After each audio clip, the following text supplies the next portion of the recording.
Minister, in the charter statement for Bill C-10, Clause 3, Section 4.1 is cited as grounds for the charter being, for the bill being in compliance with the charter. Now, we know that that section was removed. Experts in the industry now say that the removal of Section 4.1 takes away the safeguards that were imperative to protect user-generated content. Do you agree with that?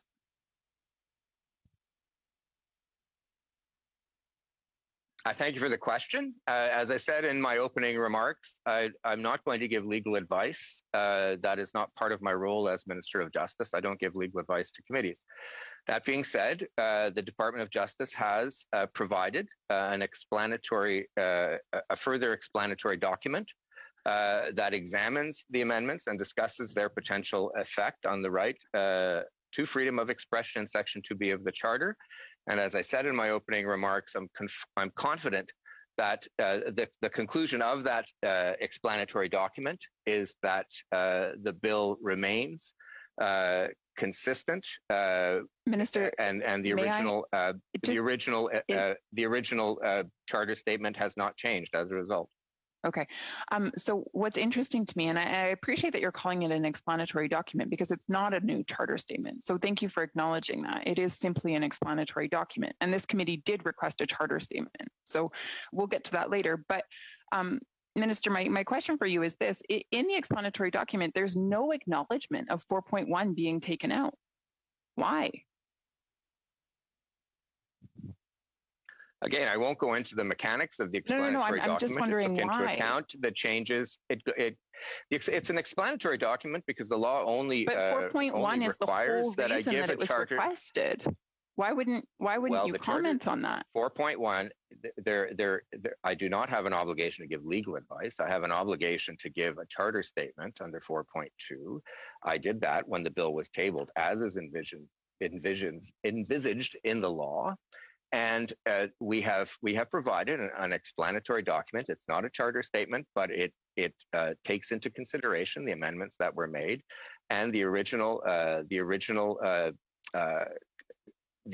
import of the charter statement remains true. That in our view, the proposed amendments are consistent with the charter. It's interesting to me that in your opening statement, you said that the bill as tabled, direct quote, supports the charter. Again, giving no acknowledgement to the fact that 4.1 has been removed. And even now, as I'm asking you questions, you're skirting the issue. You're refusing to address the fact that 4.1 has been removed and give a statement as to whether or not it still is charter compliant. Why are you avoiding my question? I'm not avoiding the question. In fact, I've answered it, and I answered it in the opening remarks.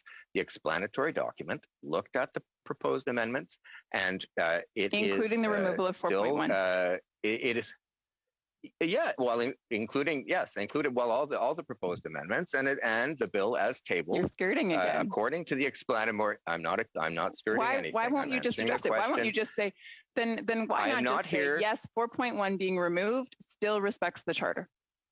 I have said that all of the proposed amendments, including that, are consistent with the charter according to the spirit of both the explanatory document and the charter statement. Okay. Remember, Ms. Harder, that I'm not here to give legal advice, and I can't give you legal advice. I think as I've already expressed, I know you to be very capable, very competent. I know you to be a strong defender of free expression online. You've certainly written to that effect and made statements to that effect. And so I was very glad that you were here today. And I do have a question with regards to discoverability and its requirements within this bill. Again, Dr. Geist, he said that in his view, the prioritization or deprioritization of speech by the government through the CRTC necessarily implicates freedom of expression. Based on the charter statement that you produced, would you agree with that? As I have stated, the conclusion in both the charter statement and the explanatory document is that the bill is consistent with the charter. If you have a question on the applicability or a particular point of interpretation in the proposed bill, I will turn over the floor to Minister Guilbeault. I have a question with regards to the charter. So as to whether or not Section 2B of the Charter is actually held up by this bill. So let me explain further.